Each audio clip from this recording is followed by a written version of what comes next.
Hi. So it's kind of September. Have I filmed a video since February? Yeah. Have I edited and posted those videos? No. Am I attempting to make a video now to actually post? Yeah. So here we go. Let's get started. Hello everyone and welcome to whatever this video is going to become. My name is Serena and today we're going through the books I read in February. Basically, this February I was in my last year of college and I read a lot of books but had very little time because I was working on my honors thesis. So now that I've graduated and my life has calmed down a little bit, I can finally do that. My friend Marissa is staring at me through the screen going, why? I promised you a video. I will get the video out even if it is 6 months late. So I will do a little forewarning. I did read these books in February and I have like notes about them, but some of these I don't remember what I instinctually thought of. Essentially, what is the word I'm looking for? I don't remember what I originally thought about, so I will do my best. My memory is not great, so we're gonna go with that. Also, if I look funny or if I'm talking funny, I had all 4 of my wisdom teeth taken out earlier this week. So not only am I slightly in pain, I'm also on pain meds, and I'm swollen, and am relearning how to talk again. Yeah, no, literally, this week was crazy because last Friday, I went to, it's currently Monday. Last Friday, I went with, oh my god, no, wait, this was like 2 weeks ago now. It's literally like September 16th. Like, it's not only like September, it is like the middle of September, which is like kind of cursed because like, where did the time go? But here we are. Anyway, so basically last Friday, or 2 Fridays ago now, I guess, I went with my grandma up north with my aunt.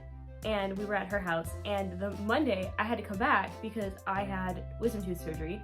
But walking outside of my aunt's front door, she had like one of those really thick welcome mats, and I was holding like my stuff to put in the car to leave, and I like stepped directly on the side of the mat and my ankle kind of just went, which was fantastic because my grandma and I had to drive from Northern California back to LA.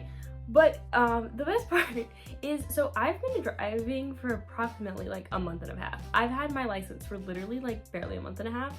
I just said that.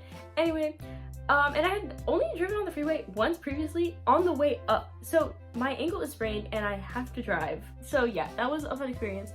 And then of course I got all 4 wisdom teeth taken out, it was my first time under anesthesia. I'm very sad. My mom didn't take a video, but I also did nothing. Apparently, I kind of just stared into the abyss and like giggled randomly, which I think scared her more than if I were like doing something crazy. But so basically, I spent all of last week on the couch, and like in my memory, last week just doesn't exist. I'm pretty sure all I did was rewatch Spy Family and a bunch of romance anime. And I did try to read, but like I can't, even now, if I lean forward, I can like feel pain in like the holes of my teeth, which is great. And then I had a dermatologist appointment today, which is also fantastic. And then I have a dentist appointment tomorrow, and I go to Disneyland on Wednesday, but I get cleared. Okay, when you get your wisdom teeth taken out, you're not allowed to do exercise for a week, and my week is up tomorrow, and I go to Disneyland the next day, which is great. And it's for my sister's birthday, so like otherwise I think I might have said no, but like it's for my sister's birthday. I can't just let her go alone to Disneyland, like. So here we are, and now I'm filming this video because I've been putting it off for multiple months. Yeah, okay, let's go. For the month of February, I read 7 books. I read a total of 7 books, which is still kind of a lot, especially since I was in the middle of working on my thesis, which if that doesn't tell you what I use as a coping mechanism to escape reality, I don't know what else would. If you were one of the people who watched my last video, I see you, Marissa. I miss you, Marissa. I love you, Marissa. If you were one of the people who watched my last book, I did mention that my first book finished for February was Howl's Moving Castle. I rated this book 4.5 stars. Also, I'm sorry if the audio is crazy. I have AirPods in because my phone camera doesn't pick up the audio and my AirPods picks them up a little bit better, but it's like not great. So sorry. I do think now, a couple months away, I would rate it probably closer to a 4 or maybe a 3.7. No, a 4. I think it was really magical while I was reading it, but I don't think I'd ever necessarily reread it. For being, I believe, a children's book, it's surprisingly slow. It could also be my rapidly shortening attention span due to surviving college and TikTok, but we're just gonna go with the fact that I really do think it does move very slowly. I feel like if I wasn't such a big fan of the movie, I might have given it a much lower score and probably DNF'd it, but I pushed through and I actually really enjoy it. Sophie and Howl are really funny. Like, if you love the movie and you just really appreciate, like, of course they're not the same. Like, Sophie and Howl are much more sassy in this guy than they are in the movie. So, like, they're really fun. I don't necessarily think I'd reread it again. But if you've never read it, I would suggest it. So, do with that what you may. So for like a really long time, I thought I just didn't like Allie Hazelwood. And I realized that I had mistaken Allie Hazelwood, like the name, with the title of the book Into the Hazelwood, or like something like that. There's a book, because I tried reading that book and didn't like it. I did not realize, like, somewhere in my brain, it messed up that one's a book and one's an author. So one of my friends finally convinced me to read Love Theoretically. Ignore the Target sticker. I'm gonna work on getting this off while I talk because I need to do something with my hands. But basically, yeah, so I went into it not really liking it. I thought the girl was really annoying in like the first couple chapters, but once like the romance actually starts picking up, I started really enjoying it. Like, oh no, we're good. Boo! Target sticker rips in half. I don't know where I'm getting this energy from. I literally spent the past week on a couch in pain, but now I'm chilling, which is great. Can I have a coherent thought? Apparently not, so we're just gonna keep going. I found her really annoying, but once the like romance started picking up, I thought it was really cute. It was really fun. This was my first time reading a romance that's like STEM, which I know is Allie Hazelwood's. Trust me, I know now is Allie Hazelwood's forte. I really like this book. I have, so this shelf up here on my bookshelf is like my favorites for the year, and that's kind of where just like everything kind of accumulates and, you know, for the year, and then I'll switch it out till in January for new stuff. And this guy's living up there. I'm thinking about rereading it. I'm thinking of doing a reread December where I reread some of my favorite books of the year and see if they still live up to the hype. And I'm sure this one will. The dog was barking, but now I am back. He is now at my feet because he's being a troublemaker. So if you hear him chewing on a bone, I'm sorry. I have friends, like literally every single one of my friends has like their Allie Hazelwood man, and I have a very specific, like, what are you doing, sir? I have a very specific friend who she's a little insane for him. I love her though, so next book. Oh, would you like to come up? Everyone meet Herman. He's stuck in my hair. Nikki, say hi to camera. The next book I unfortunately cannot talk about because it is under the S&P boycott. So though it is currently September and the account Readers for Accountability have called off the boycott, a lot of the other people on TikTok and Instagram that I follow that are book talk accounts have agreed that because the demands of the boycott have not been met, that the boycott is not over. So because of that, I am going to not talk about my third book for February. One of the reasons I was waiting so long was I was really hoping that, well, I wasn't waiting because of this, but I was hoping because of the wait that St. Martin's Press would meet the demands of the boycott and I'd be able to talk about some of the books that I've read this year. Unfortunately, that is not the case, and the boycott is still on, so we will be moving on now. Hello, Mr. Hello. I'm gonna try to do this while holding a puppy. We're gonna see how this goes. He's just being a good boy. He's very stinky, though. Oh, I'm pulling out my chair. Okay, so the next book that I read was Forever from the Wolves of Mercy Falls series. This is the third book in the series, and I gave it 3.75 stars. I think it's really, I think I've talked about a little bit how much I love the Raven Cycle series and how confused I am that, like, not confused, because of course, like, as writers write, they get more better at what they're doing. But apparently, as I age, I don't get more better with words. So, and I think it was a good end to the series.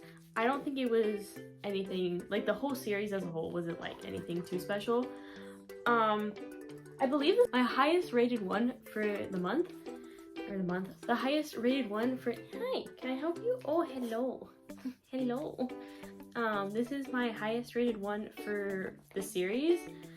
And I'm not gonna lie, I really don't remember too much what happened in this book. Oh yeah, premise. So, like, werewolves, kind of, is literally all the words I have to explain this book.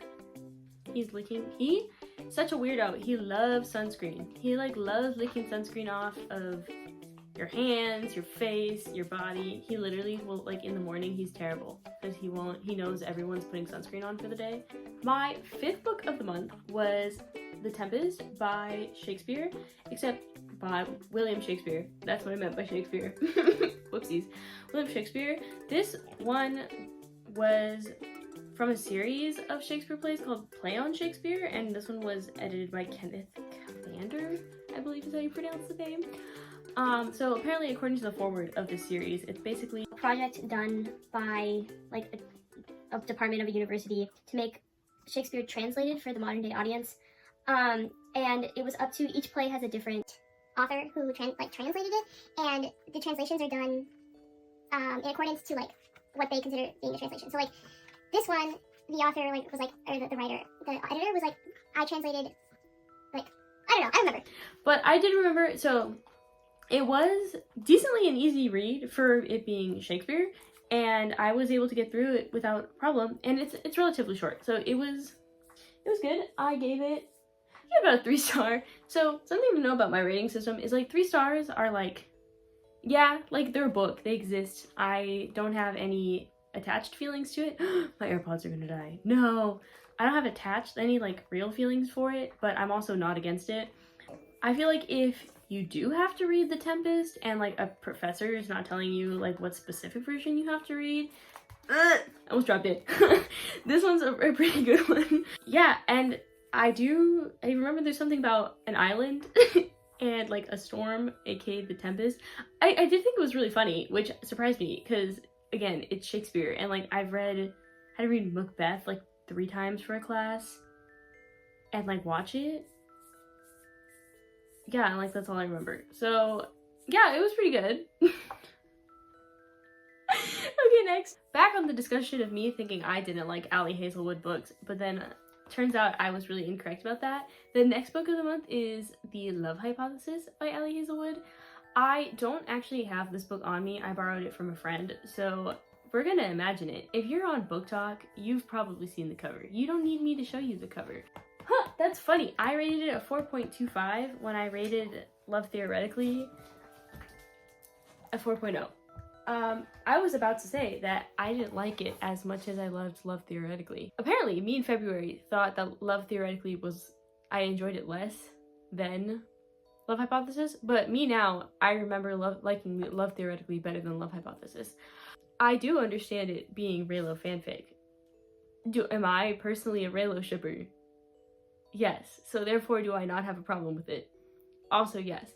I thought it was really fun. I love the STEM elements because though I am a humanities girly all the way, I do appreciate when STEM is broken down easy enough that I feel like, yes, I could be a STEM girly, even though I am definitely not.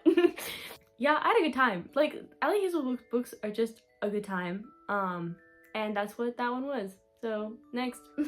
Oh, and back on me being a humanities girly, the last book I read, I also don't have because it was a library book. Go to your local libraries, kids. Can I help you? He's judging me. I don't blame him. Okay, this title's long. I need to read it or else I'm gonna mess it up. So the book was called The New Media Monopoly, a complete, revised, and updated edition with 7 new chapters by Ben H. Bagdikian is the name. I gave it a 3.0. So this book was basically kind of just like looking at the media structure, who owns things, how news and stuff works. Though the book does say it is like new and revised. I believe that edition was from like 2007. And if you know anything about media and the internet, it moves very, very quickly, and things have changed definitely a lot from 2007 to now it being 2024. However, there was a lot of good, though a lot has changed, there's a lot of structures that still exist in media that are, of course, affect how we interact with media and how media is presented to us now. I do remember, I could be misremembering, again, it was February and I can't find my notes on this, but there was a chapter on newspaper and magazines and how, can't remember what it is, but it was really good because even though it's outdated, it still feel like it really applies to a lot of, no, do not chew on that. Chewing on absolutely everything in the bookcase. There was a lot of things to do with loses train of thought. It was a pretty solid book. I don't think it was the easiest to read. I do think that the person who wrote it was definitely coming from a perspective of like, here are all the things I know. I am going to impart all this knowledge on you because I am the overwhelmingly knowing person in this industry. And if I'm remembering, this person has a background in like journalism or something. So there's a lot of tech aspects and media aspects to it. And like film and media studies is like a sphere of study. That's what I did my undergraduate degree in. So like, I think I would have enjoyed the book more if he came from a part of like genuinely wanting people to know, rather than it feeling like he just wanted to let you know that he knew more about this than you, and that's why he's the expert and that's why he's writing. I also understand like he's writing a book, so like he has to like build his credibility somehow, but I feel like, I don't know, like sometimes you can just read books and you're like, this guy sounds like a douche, and like that's what this guy that's what it felt like reading that. So unfortunately I don't have a more exciting book to wrap up the month. That was my last book of the month, mainly because I'm pretty sure that book took me forever, the last book took me forever to read, just because it's a little more dense and brain power consuming.